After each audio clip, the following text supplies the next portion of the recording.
¿Listo? ¿Tomaron agüita? ¿Ya están? ¿O no pasaron 3 minutos? Sí, sí pasaron 4 minutos todavía, creo yo. ¿Ya están de vuelta? Uy, doctora, la verdad que se me cinco. No me moví del asiento, doctora. Ya, pongan sus volúmenes altos entonces para que me escuchen, ya que sé que ustedes están caminando y no me prestan atención. Pero bueno, algún día les daré una clase presencial y van a ver. Listo. Vamos a hablar entonces ahora de un punto que es importante. ¿Por qué? Porque esto les va a quedar a ustedes como médicos. ¿Estamos? Por eso es que lo poquito que quiero que hoy día fijen, tiene que ser útil para siempre. La reanimación cardiopulmonar básica, ¿ya? Es un tema importante de salud pública, es un tema que como médicos estamos obligados a saber hacer y a enseñar, ¿ok? Esto es lo más importante de esta clase del día de hoy. La siguiente, Fabricio. Muy bien. Cuando hablamos de la reanimación cardiopulmonar, el anterior, ya. Cuando hablamos de la reanimación cardiopulmonar, lo que tenemos que saber es de que esto se hace frente a un paciente que tiene un paro cardiorrespiratorio. Entonces, ¿qué es la parada cardíaca? Cuando hay un cese súbito de la respiración y de la circulación del paciente. Ahora, ¿qué es la muerte súbita? Es cuando un paciente, ¿no?, que está en un aparente estado buen de salud, rápidamente tiene un paro cardíaco, o también cuando alguien sufre un accidente tiene una agresión súbita en un momento inesperado, ¿no? Y eso nos lleva a un paro cardíaco. La siguiente. ¿Cuáles son las causas? Esta va a ser diferente si tú eres un adulto, si tú eres un niño. Si eres un adulto, la primera causa es la fibrilación ventricular. Entonces, se debe de hacer el RCP y pasar al desfibrilador. Pero en los niños es diferente. En los niños primero hay una depresión respiratoria, ¿ya? Y luego esta depresión respiratoria los lleva al niño al paro cardiorrespiratorio. Entonces ahí se debe iniciar el RCP y posteriormente se debe de pedir la ayuda. La siguiente. ¿Qué es importante saber frente a un paro cardíaco? Lo primero, que la respiración se detiene al minuto de la depresión medular. ¿Y por qué será la depresión medular? Al haber el paro cardíaco se va a llevar esto a la depresión medular y esto al paro respiratorio en un minuto. Después de 45 segundos ya el paciente va a tener midriasis. El daño cerebral a partir del tercer minuto, cuando no hay una ventilación adecuada. Por lo tanto, la rapidez de la reanimación es lo fundamental. Entonces, tenemos 3 minutos para empezar una reanimación que pueda ser efectiva. La siguiente. ¿Cuáles son las formas de paro cardíaco en el adulto? Recuerden, primero es la sistolia, cuando no hay actividad cardíaca, cuando el electrocardiograma marca una línea. ¿Estamos? Y esto es algo dramático y severo, y el paciente está en parada total. La siguiente. Esa es la sistolia en el electrocardiograma. La siguiente. La otra forma de paro cardíaco es la fibrilación ventricular. ¿Qué es? Es un ritmo irregular e incapaz de mantener una eficacia de la ventilación cardíaca, ¿ok? Es el responsable del 80% de los paros cardíacos en la UCI, en la emergencia, en el quirófano, en la calle. ¿Qué se va a ver en el electrocardiograma? Como unas montañitas desordenadas, ahora las vamos a ver. ¿Y qué es lo que le va a producir, ¿no? El paciente, esto puede ser producido por anestésicos, por hipoxia, una arritmia, y esto lo que nos va a llevar es una disociación electromecánica y un gasto cardíaco inadecuado. La siguiente. Esta es la imagen de una fibrilación ventricular en un electrocardiograma o en el monitor. La siguiente, montañitas desordenadas, recuerden ustedes. Otra causa de paro cardíaco es la hipoxia, ¿no? Puede ser la causa inicial o final del paro. y cualquier patología que genere hipoxia te puede llevar al paro. Hay una causa cardíaca que te puede llevar al paro por hipoxia, que es el infarto agudo del miocardio. La siguiente. En realidad, lo más importante frente a un RCP es llegar al diagnóstico. ¿Para qué? Para poder salvar la vida. ¿Ok? Después podemos saber por qué hizo paro cardíaco. O sea, a mí no me interesa, al reanimador no le interesa saber por qué hizo paro cardíaco, solamente le interesa que está en paro cardíaco y que tengo que sacar al paciente del paro cardíaco. Por lo tanto, lo que vamos a hacer ahora es saber qué hacemos frente a un paro cardiorrespiratorio. La siguiente. Para eso vamos a definir rápidamente qué es el RCP básico. Es un método sistematizado, o sea, ya está, ya tiene algo específico que te dicen cómo hacerlo, en orden. Y cada una de las cosas tiene una prioridad, por eso está organizado ya por prioridades, para mantener y recuperar a un paciente que se encontraba en paro cardíaco antes de que llegue el sistema de emergencias. Es decir, el básico es todo lo que vas a hacer antes que llegue la ayuda. ¿Estamos? Y si tú haces un paro, una reanimación adecuada, vas a estar dentro de la supervivencia, ¿no? Del paro cardíaco está en el 6.4%. Ahora, desde que se incrementó el desfibrilador automático externo en la reanimación cardiopulmonar, la eficacia de la recuperación del paciente se ha incrementado hasta un 74% en el intrahospitalario. Pero si tú estás en el extrahospitalario, realmente es muy alta la incidencia de muerte en estos pacientes. La siguiente. ¿Cuáles son los aspectos básicos, la siguiente, para la reanimación cardiopulmonar? Lo primero es protegerse. ¿A quién? Tanto al reanimador como a la víctima. ¿Ok? Y la segunda parte es socorrer, pedir ayuda, avisar. El RCP no va a tener éxito si es que tú no tienes alguien que te reemplace y que te ayude a hacerlo. La siguiente. Acá viene un dato importante que quiero que ustedes recuerden, la cadena de supervivencia. Esta cadena de supervivencia está compuesta por varios eslabones, ¿no? Son 6 eslabones importantes que van entrelazados entre sí y que debemos llevarlos en la secuencia que está dada. Y es importante recordarlos.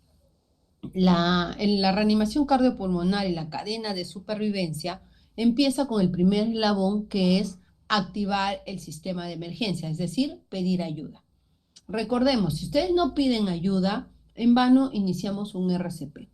La segunda parte de la cadena de supervivencia es hacer un RCP eficaz y esto se logra teniendo unas compresiones adecuadas.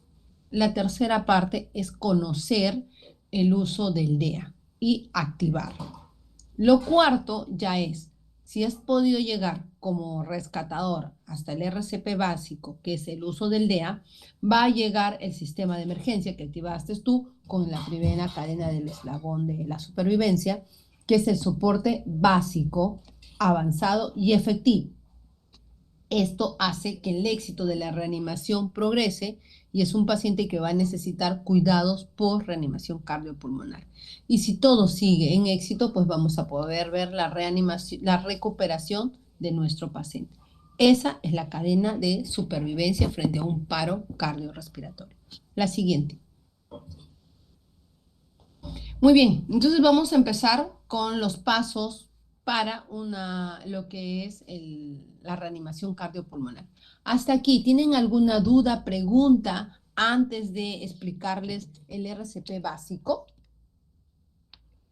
No, doctora.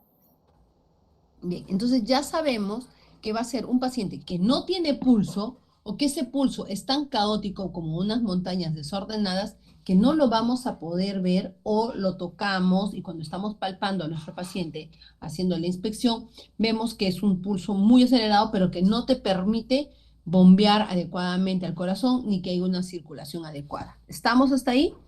Con el concepto básico. Bien. Por lo tanto, si nosotros nos encontramos en el hospital, fuera del hospital, donde ustedes quieran, y hay una persona inconsciente, entonces vamos a sospechar que está frente a un paro cardiorrespiratorio. Lo que podemos hacer es sacudir a nuestros pacientes, ¿no? A la persona, a la víctima, al paciente, a lo que ustedes quieran, y para poder ver si está o no con cómo está su estado de conciencia. Si no responde y no respira, lo primero que hacemos en la cadena de supervivencia es activar el sistema de emergencia. La siguiente, ¿a quiénes? ¿A quiénes van a llamar, chicos? ¿Mm? ¿Saben ustedes cuáles son los números de emergencia?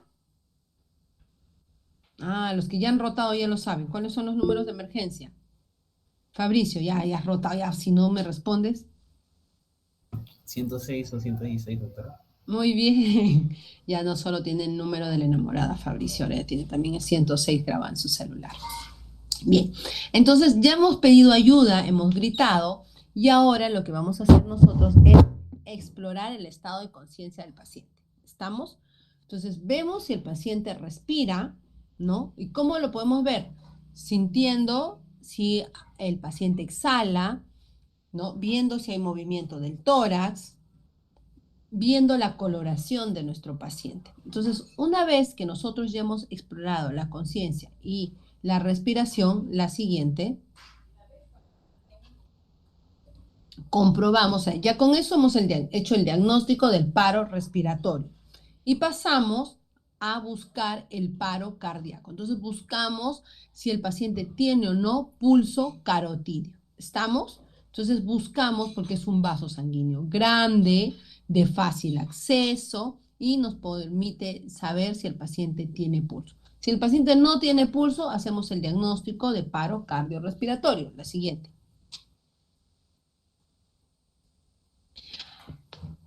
Por lo tanto, si ya tengo el diagnóstico, en la cadena de supervivencia, recuerden, el primer eslabón era pedir ayuda y hacer nuestro diagnóstico, activamos el sistema de emergencias. Si ya hemos hecho el diagnóstico de que el paciente está en paro cardiorrespiratorio, automáticamente tenemos que seguir el segundo eslabón. ¿Y cuál es el segundo eslabón? Un RCP eficaz. Por lo tanto, debemos de iniciar con las comprensiones. Recuerden, hasta el año 2010, dentro de la cadena de supervivencia y cuando se hablaba del RCP básico, se hablaba del ABC de la reanimación.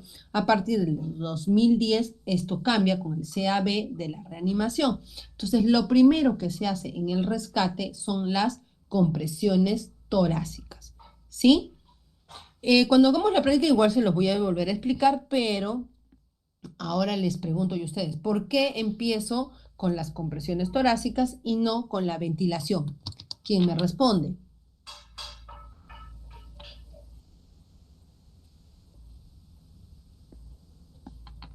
¿Saben? ¿Alguna idea? Los que ya han hecho la práctica ya lo deben de saber.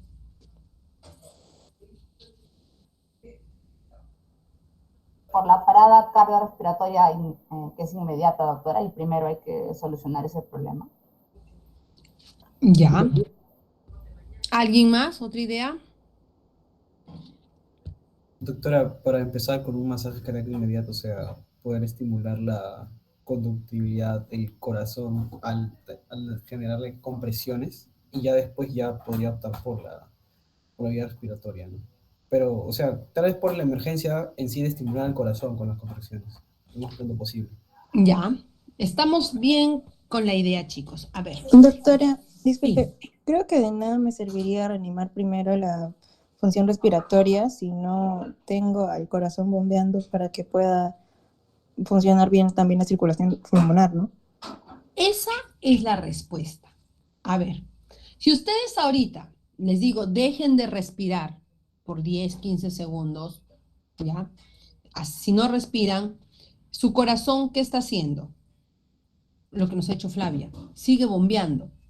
Al bombear, así ustedes no hagan esta inspiración y expiración, va a seguir circulando el oxígeno que estaba ya en su torrente sanguíneo. ¿Me entienden? Entonces, ¿qué pasa cuando el paciente está en paro cardiorrespiratorio? Ya está en paro, pero la sangre, cada glóbulo rojo va a estar transportando sus oxígenos porque no lo ha perdido, ¿me entienden? O sea, va a seguir el oxígeno impregnado en cada glóbulo rojo. Entonces, el paciente está en paro y si yo hago lo que nos dijo justamente Fabricio, empiezo el bombeo, o sea, simulo la contracción, la sístole y la diástole, esa sangre poco oxigenada, pero oxigenada, va a comenzar a circular.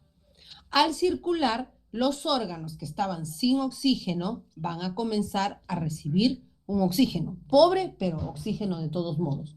¿Entendido? Esa es la respuesta. Entonces, su conocimiento de fisiología ya mejoró, chicos, está bien. O han repasado fisiología respiratoria y cardiológica, que está excelente. Y de eso se trata. O sea, ese es el fundamento de la reanimación básica. ¿Ok? Así es que nuestro pacientito, al tener la sístole y la diástole simulada por la contracción, va a enviar toda la sangre, poco oxigenada, pero la va a enviar, hasta que después de las 30 compresiones, el reanimador le va a dar un oxígeno a su víctima. La siguiente. Ahora, ¿cómo se hace este masaje? Hay dos tipos de masaje, el masaje interno y el masaje externo. El masaje interno realmente solo lo hacemos cuando estamos en cirugía cardíaca y el corazón nos para y utilizamos las paletas y lo vamos a hacer. Ahora, ¿cuál es el que ustedes tienen que aprender a hacer? Es el masaje cardíaco externo, ¿no? Y esto, primero el paciente tiene que estar en decúbito dorsal, en una superficie rígida y horizontal, y vamos a proceder a hacer las compresiones colocando el talón de la mano en el centro del tórax, ¿no? Y la otra mano sobre ella y vamos a hacer las compresiones. La siguiente. Bueno, características es de que, sí, ¿no? Cosas acá importantes.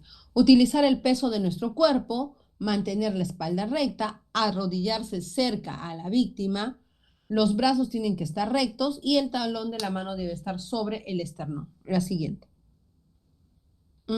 Esta fuerza, la importancia es que debemos de comprimir el tórax más o menos 5 centímetros, ¿ok?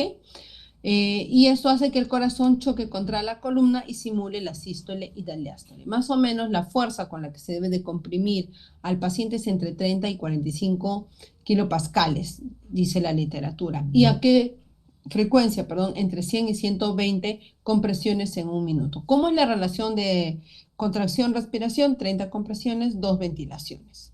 La siguiente. Muy bien, entonces recordar que se altera en las compresiones 2 ventilaciones, ¿no? Y esto, a ver, lo que va a hacer es movilizar más o menos el 30%, 40% del flujo sanguíneo total de las personas. Ahora, ¿cuál es nuestro flujo sanguíneo? Más o menos de 7 a 8% de nuestro peso corporal. Entonces, la doctora Suárez pesa 70 kilos. ¿Cuánto tiene de sangre totalmente? 7 por 7, 40. O sea, tiene más o menos 4.9 litros. Ya. Lo redondeamos que la doctora tiene 5 litros. Entonces, ¿cuánto es lo que yo necesito en promedio que se bombee de sangre cada vez que hago un masaje cardíaco? Un 30%. Entonces, de los 5 litros, más o menos 1.5 litros que debemos de tratar de movilizar en el masaje cardíaco. ¿Entendido? Sí, doctora. Sí, doctora. Perfecto. La siguiente. Ya, esas son las compresiones con los que ya hemos hecho en la práctica y con los que aún no lo vamos a seguir haciendo hasta el término de esto, ¿no? Realmente explicarles cómo es el masaje cardíaco en una lámina no es. Yo hoy día lo iba a hacer con mi muñeco, pero bueno, igual lo vamos a hacer con el grupo, con cada grupo de práctica en su día y ahí vamos a volver a hacer lo que es las compresiones. La siguiente. Algo que nos importa a nosotros es que el masaje cardíaco simulado, lo que hacemos en el centro de entrenamiento, ¿no? Nos permite hacer las veces que sean necesarias. Y eso nos entrena cuando estemos frente a un paciente verdadero, ¿no? Entonces es importante practicar el masaje cardíaco. La siguiente. Después de 30 compresiones, lo que tenemos que hacer es el manejo de la vía aérea, que mañana, bueno, con cada grupo de práctica lo vamos a hacer de una manera muy adecuada y nos vamos a tomar el tiempo para que ustedes puedan aprender. Entonces, la ventilación que se hace, si tú te encuentras fuera extrahospitalaria, la que vas a hacer es la de boca a boca. Si estás dentro del hospital, vas a poder usar tu ventilador mecánico, ventilador manual automático para poder dar oxigenación a tu paciente. Pues de 30 compresiones son 2 ventilaciones. La siguiente. Para el manejo de la vía aérea, lo más importante es la permeabilización de la vía aérea, ¿no? Ustedes no van a tener al paciente todo doblado y van a querer darle oxigenación. Siempre tenemos que hacer una hiperextensión para mejorar el pase del oxígeno y del aire hacia los pulmones del paciente. La siguiente. Ahora, la pregunta que hacen en la práctica, y hoy día les voy a responder y luego yo les voy a preguntar es, doctora, ¿cuándo dejo de hacer la reanimación? ¿No? El reanimador lego, o sea, el que encuentra a la víctima tirada en la calle, o si tú eres el interno, estás en el hospital y te llegó en la puerta y tú empiezas la reanimación, ¿cuándo dejas? Cuando llega alguien que tiene mayor capacidad o más experiencia, no capacidad, perdón, la palabra está mal dicha, ¿no? A ayudarte. Esa es una. Segundo, cuando la víctima empieza a respirar o cuando tenga latido cardíaco, ¿no? Y no cuando tú estás agotado, o sea, si ya te cansas no vas a seguir porque vamos a tener 2 víctimas, la paciente más tú, o sea, ahí nomás, ahí dejan de hacer su reanimación. La siguiente. Esto lo vamos a hacer, lo hacemos normalmente en el centro de simulación, ¿no? La ventilación boca a boca y con los diferentes dispositivos que tenemos para el manejo de la vía aérea. La siguiente. Es importante, entonces ya, estamos vamos a volver a repetir. El primer eslabón pedimos ayuda, el segundo eslabón que es la reanimación eficaz, que son los masajes más la ventilación. En eso, como nosotros hemos activado el sistema de ayuda y hemos pedido ayuda, la siguiente fase del eslabón es el desfibrilador. Recuerden, les he dicho que la primera causa de paro cardiorrespiratorio es la fibrilación ventricular. Pues el DEA, el desfibrilador automático externo, justamente sirve para este tipo de arritmias que se dan. Ahora, ¿cómo funciona, doctora, un DEA? Realmente los DEA son dispositivos de fácil manejo, ¿no? Que no son nada complicados, solo uno tiene que, ahí ven 4 tipos diferentes, los aperturas, sacas las paletas, lo colocas conforme te dice, machucas el uno que dice prender, él te dice machuca cargar, aléjate si es que ha identificado la arritmia que el paciente tiene y te dice, aléjese del paciente, descarga, le da y para que la víctima pueda salir de la fibrilación, ¿no? La siguiente. Este es el DEA, el desfibrilador automático externo. Todos tienen lo mismo. Paso 1, paso 2, paso 3. O sea, todos los DEA son iguales. La siguiente. Se le colocan los parches. La siguiente. El DEA te dice dónde alejarte. Ahí ven la cadena de supervivencia. Bueno, y ahí terminamos, perdón, en la parte anterior, terminamos lo que es la desfibrilación, el RCP en el adulto, hasta el DEA. Una vez que le da, si el paciente retorna, o sea, sale del paro, tiene el RCP avanzado, los cuidados post-paro y por último la recuperación. Ahora les vamos a explicar brevemente el RCP pediátrico, porque ustedes van a llevar nuevamente pediatría y ahí van a poder nuevamente hacer esta clase. Pero es bueno recordar algunas cosas, como por ejemplo, en el niño la cadena de supervivencia empieza con la prevención. Entonces en los niños se debe de prevenir el paro. Igual es la RCP temprana o efectiva, luego recién pides ayuda, estabilizas al paciente y los niños son trasladados y luego van a recibir un soporte vital avanzado y rápido. El RCP pediátrico tiene 2 grandes grupos, los niños y los bebés. A partir de que, o sea, los niños se consideran en lactantes hasta el año de edad. Hasta esa edad es un tipo de RCP. Y luego ya viene el niño del año hacia adelante, que es otro tipo de maniobras para la reanimación. Y esto va a depender del tamaño de nuestro paciente. Entonces es un poco más complicado, porque si un niño puede pesar, un niño de un año puede pesar de 10 a 12 kilos.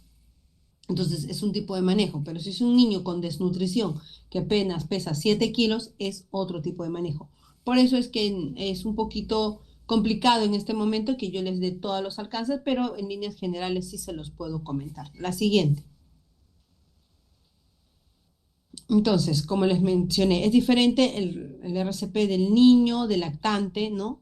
¿Por qué? Porque vamos a evaluar diferentes cosas. Pero lo principal es en todos RCP evaluar el estado de conciencia del paciente.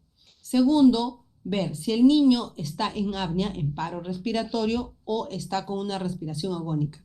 Si un niño, la frecuencia respiratoria normal de los niños es de 40 a 50, cuando es un recién nacido, y de un niño de 4 o 5 años es de 20 a 25. Si la frecuencia respiratoria comienza a disminuir, por ejemplo, en un bebé de lo que debería ser 40 a 50, comienza a tener una frecuencia de 10, ese niño va a ir al paro, ¿ok? Porque está en bradypnea. A diferencia del adulto, los niños, como les dije al inicio, la primera causa de paro es por la hipoxia, por el paro respiratorio. Entonces, un niño que disminuye su respiración o comienza a cansarse, ese niño va a ir a paro cardiorrespiratorio. ¿Listo? Y el segundo que tenemos que ver es la ausencia de pulso o que el niño no se mueva, no respira, no tose. ¿Estamos? ¿Dudas hasta acá para el diagnóstico del RCP, del paro cardiorrespiratorio en los niños? Ese concepto es básico. Recuerden, en el adulto es el corazón, en el niño es la función respiratoria. ¿Estamos claros hasta ahí? Sí, doctora. Listo, la siguiente. Lo mismo que ya les dije, la principal causa de muerte o de paro para el niño es la insuficiencia respiratoria. La siguiente. ¿Cuáles son las causas?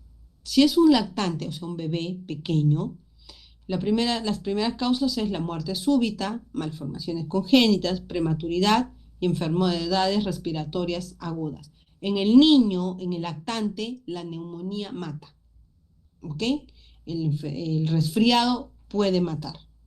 Ahora, ¿qué pasa en los niños mayores de un año? ¿Cuál es la principal causa de RCP? Las causas traumáticas, por accidentes o enfermedades cardiovasculares. Entonces, el niño grande se cae, el niño grande se accidenta. Ese es el problema. Entonces, las causas son diferentes. La siguiente.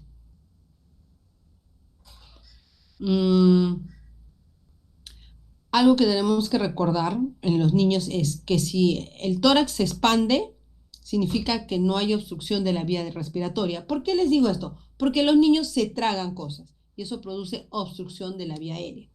No es tanto que el niño se coma la pila, porque la pila se va a ir al estómago. El problema es que la pila vaya a la parte respiratoria y eso es por anatomía. Conforme vamos creciendo, lo que les enseño normalmente en la práctica, que ven la vía respiratoria y la vía digestiva que están separadas, en el niño es muy fácil que las cosas pasen de la vía respiratoria, de la vía digestiva a la vía respiratoria. ¿Ok? Entonces debemos de evaluar también el pulso, pero en los niños no vamos a evaluar mucho el pulso carotidio. ¿Por qué? Porque los niños tienen un cuello chiquito, cortito, y son gorditos. No, así no sean gorditos, los bebés, los niños siempre tienen el cuello más corto. Entonces en el niño lo que tenemos que hacer es evaluar el pulso braquial o el femoral. ¿Ya? Y en el niño más grande, ahí sí, el pulso carotidio. ¿Estamos? Si no encontramos pulso, comenzamos con las compresiones igual que con el adulto. La siguiente. Ahí ven la diferencia entre un lactante y un niño más grande. ¿Ven? El cuello, el tórax, ¿no? Es totalmente... Y la cabeza, en los niños lactantes, la cabeza es muy grande, mientras que en el niño ya va haciendo proporción con el cuerpo. La siguiente. Ya les he explicado dónde valorar el pulso, si es lactante o es adulto, o un niño grande. La siguiente. ¿No? En el bebé, en el lactante, es en el braquial. La siguiente. ¿Cómo es lo que hacemos? ¿Cómo es la secuencia de la reanimación en el niño? Cada 2 minutos debemos ir evaluando la ventilación y la circulación en el paciente pediátrico. Es diferente al del adulto. En el adulto terminas tus compresiones, pones el DEA y de ahí reevalúas. En cambio, en el niño haces la reanimación y cada 2 minutos tienes que ver si el niño aumenta su frecuencia respiratoria o comienza a tener latido cardíaco. Si el niño recupera la frecuencia respiratoria, lo que tenemos que hacer es darle soporte ventilatorio. Recuerden que en ellos lo más trágico es que no vuelvan a respirar. La siguiente.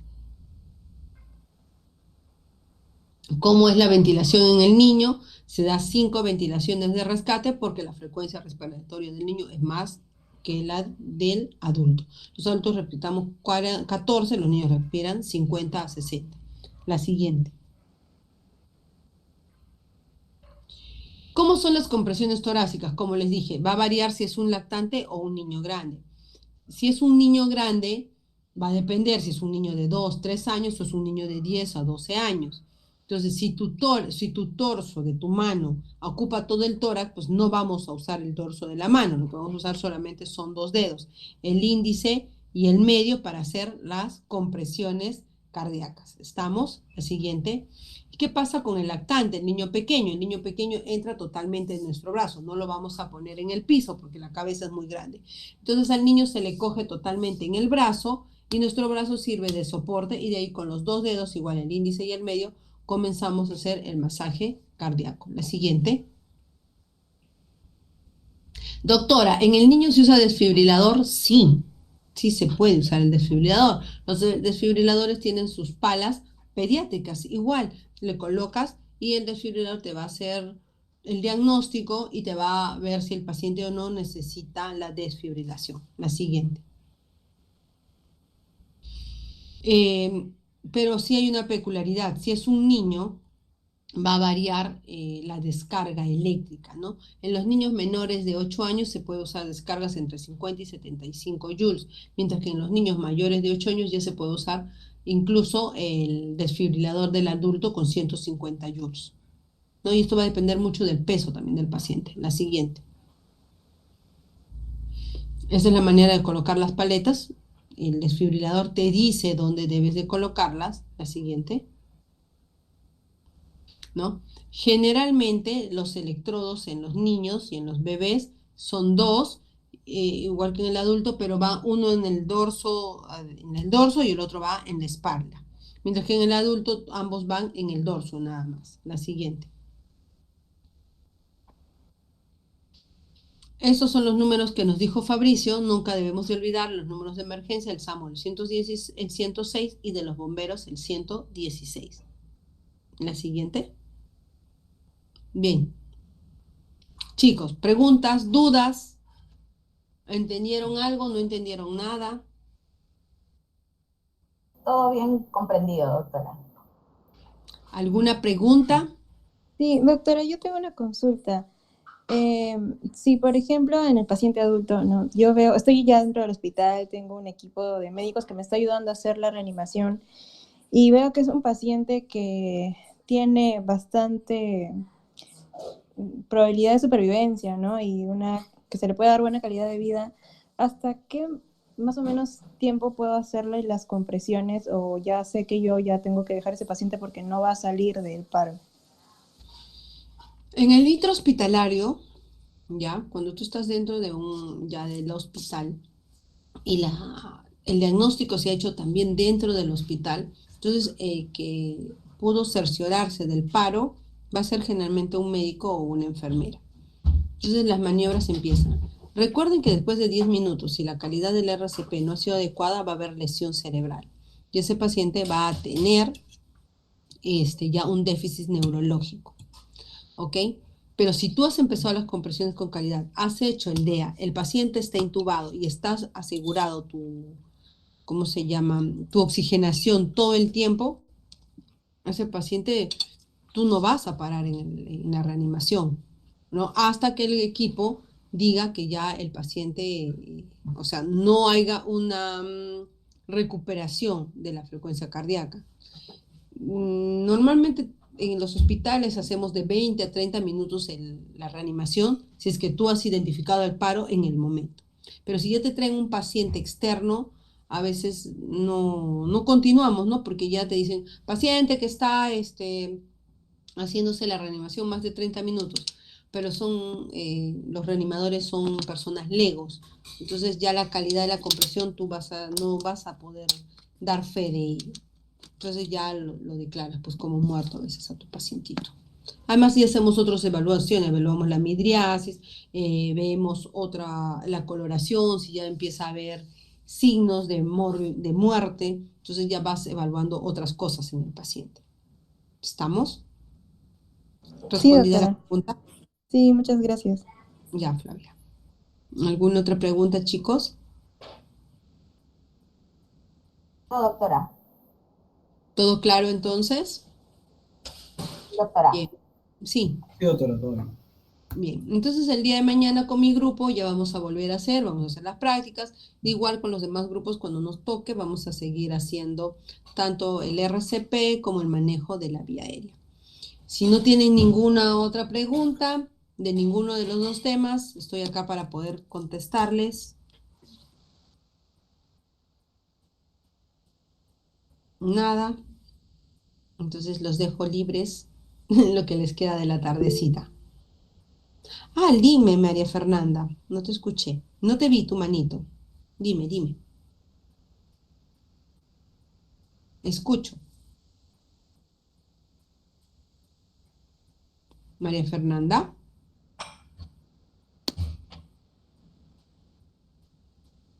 Su compañera ha levantado la mano, pero no la escucho. No se te escucha. Escríbeme así, pregúntame. Me preguntas presencial. Está bien, pero si no escribe la pregunta y de repente sirve para todos tus compañeros.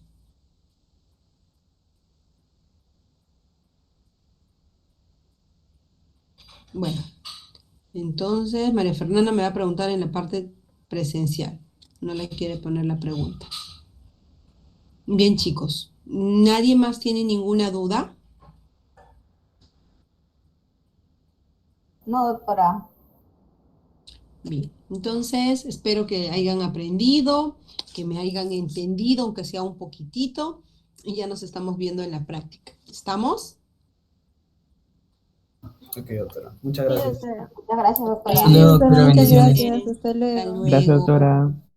Cuídense, chicos. Gracias, doctora.